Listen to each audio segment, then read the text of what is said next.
Welcome to Sreelu kitchen channel. ఈరోజు నేను చేసేది ఏంటంటే మునగాకు కొంచెం కరివేపాకు కలిపి పొడి కొడదాం అనుకుంటున్నానండి. అది ఇడ్లీ దోశల్లోకి మనం రెగ్యులర్గా తినే ఉప్మా టిఫిన్స్లో కూడా చాలా బాగుంటుంది. ముందుగా ఆకుని ఇలా లైట్గా ఈనెలు ఒకటి రెండు ఉంచేసాను నేను, ఈనెలు ఉన్న ఫైబర్ అని. సో ఆకుల్లో ఆయిల్ వేసుకుని ఆయిల్లో ఆకులు కొంచెం పసుపు చూడండి, కొద్దిగా చింతపండు రెబ్బలు కూడా వేపాను, జీలకర్ర ఇవి. ఆకు గలగల ఆడే వరకు వేపుతూనే ఉండాలండి దీన్ని.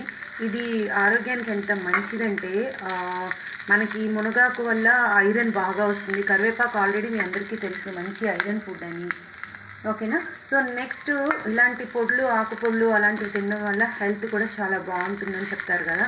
సో ఈ మునగాకుతో చాలామంది పచ్చడి, పప్పు అలాంటివి చేస్తారు, కానీ నాకు ఎందుకో పొడి కొడితేనే బాగుంటుంది అనిపిస్తుందండి. సో అందుకని మునగాకుతో పొడికి చేస్తున్నాను అనమాట. ఎక్కువ రోజులు ఉండదు, కొంచెమే అవుతుంది. ఎంత ఆకు మనం చేసినా చాలా కొద్దిగా అవుతుంది క్వాంటిటీ, కానీ అది తినడానికి మాత్రం టేస్ట్ చాలా బాగుంటుందండి ఇలా చేసుకుంటే. సో చింతపండు రెబ్బలు చూడండి, నేను ఇక్కడ జీలకర్ర వేసి చింతపండు రెబ్బలు పసుపు వేసి దీన్నంతా బాగా వేపుతున్నాను అనమాట. సో గల ఆడే వరకు వేపుతున్నాను ఈ ఆకు మొత్తం.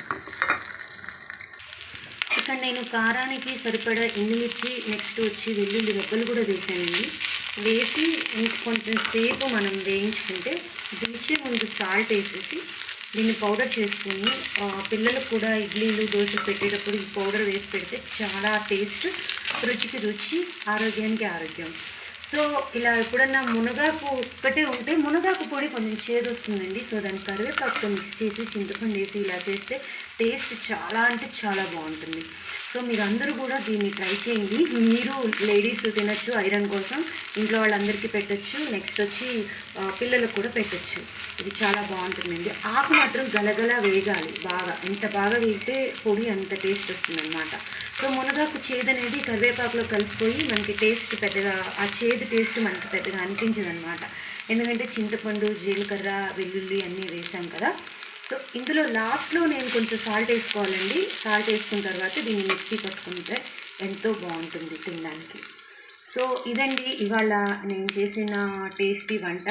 సో ఈ మధ్య నేను చాలా కాలం నుంచి వీడియోస్ పెట్టట్లేదు, కొంచెం బిజీగా ఉండి పెట్టట్లేదు, కానీ ఇప్పటి నుంచి ఇంకా ట్రై చేస్తానండి. అప్పుడప్పుడు అప్లోడ్ చేసి అన్ని వీడియోస్ పెడతాను. So thank you for watching one and all. Thank you.